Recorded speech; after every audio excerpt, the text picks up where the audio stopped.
जय जगन्नाथ सांग मैंने हठात कि महापात्र बाबू चिकेन धरिकी आसिक कहले 15 मिनट चिकेन रोसे कर मु खाई ड्यूटी जीवी ना मु खाइबिनी तापर कौन करी तापर 15 मिनट भितर केमी चिकेन हम ता विषय लगिगली। प्रथमे पियाज को काटिकी ग्रेटेड ग्रेटिंग करदेली तापर अदा रसुण छेचिकी पकईदेली टमाटो पकईदेली तापर जीरा गुंड लंका गुंड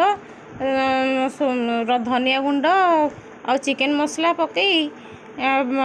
लुण हलदी पकईकी पकईकी सबू अल्प सोरिष तेल पकई ताकू गोलागोली करदेली। गोलागोली कर साइला परे ताकू प्रेशर कुकर रे हुइसिल मारिया पे गोटे हुइसिल मारिया पे प्रेशर कुकर पकईकी ताकू गोटे हुइसिल मारिया पे छाड़ीदेली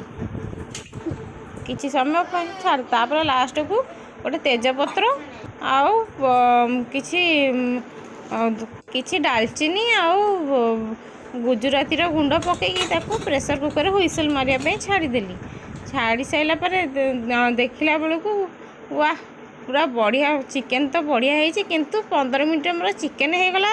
महापात्र बाबूंकर एपर्यंत गाधुआ गाधी काम सरीनी लास्ट गाधेकी महापात्र बाबू खाई